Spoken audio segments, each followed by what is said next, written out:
Hey guys, it is Bianca here from cloudy Melbourne.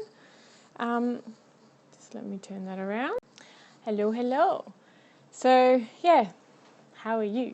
Hopefully you're having a really good day wherever you are. I'd love to know where you are. So I'm in Melbourne, and I just wanted to have a chat today about blogging. So today I'm writing a whole lot of blog posts, and I just wanted to show you a little bit of behind the scenes of how I do my blogging and how I keep my content calendar full. So my system's probably not necessarily the best, but it works for me, so I'm going to keep going with it and keep refining it as it goes.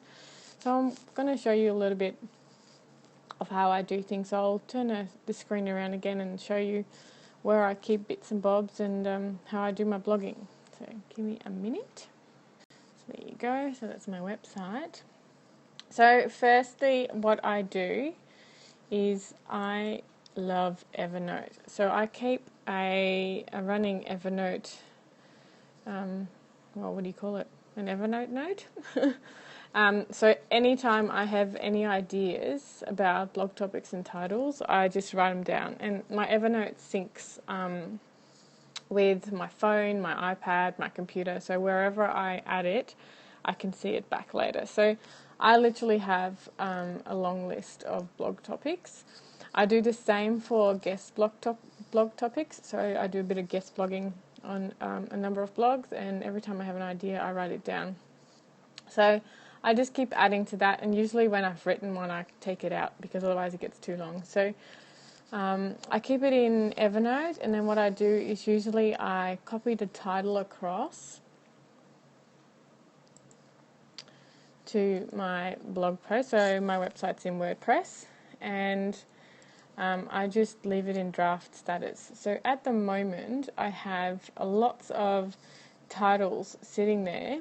I've got about 34 titles or half-baked blog posts sitting there, so that I know that I have to write them.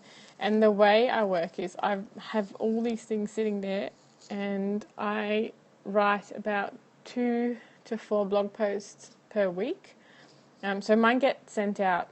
I publish them every week, so a weekly blog, but I batch write them. So I do a few in one go because it's just better use of my time. So when you're on a writing roll, it's usually good to keep going.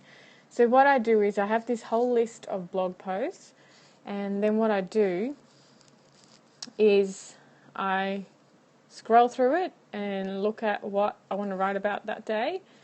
So I don't have to sort of come up with it on the spot or the night before I want to publish it. I always have a few topics on the go, and that's when I just pick whatever I feel like writing about, and then that's what I write about. At the moment, I only have one scheduled post sitting there, so I really need to get on to writing my blog posts and getting ahead for that. So that's pretty much how I do my blog posts, and then they get published on my blog. So you can head over to Have It All Marketing and then click on the blog, and that's how it happens. So I usually do a bit of batching with creating images, batching with creating posts. Pretty much my little blog trick. So I save them all in Evernote, and then I post them into my WordPress, and they just sit there until I feel like writing them. So I actually write them into WordPress unless I'm doing a guest blog post, and I either write it in Evernote or in a Word document, because sometimes they want you to submit it in a Word document.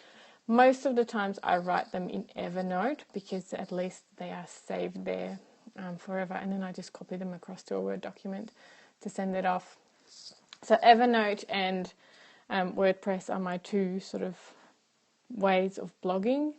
Evernote's very, very handy because if I'm out and I have an idea and I want to write about it, sometimes literally like we're driving somewhere and my partner's driving and I'm like, I've got an idea for a blog post, and I just type it on my phone. And of course I need to work it out, a little bit later, like I need to expand on it, add images and things like that. But if an idea comes up, Evernote is brilliant. So I do a lot of my idea generation pre sort of blog writing, creating the outline and things like that in Evernote, and then I move it across to my WordPress blog. So that's pretty much how I blog. Now, I'm sure there's people on this call, on this Periscope, but I still cannot see any comments. I still can't see any hearts. There's something wrong with my Periscope. Maybe I just need to log on and log off and log on again or something. I don't know. Maybe it's the iPhone 6. I have no idea, but I cannot see any comments and I can't see any questions. So I'm really, really sorry if you are talking to me at the moment and I cannot see it. So anyway, I can see some hearts now. Well, that's exciting. Still no other pop-up thingamajigs, but the hearts are very exciting. Thank you for the love. It's very exciting.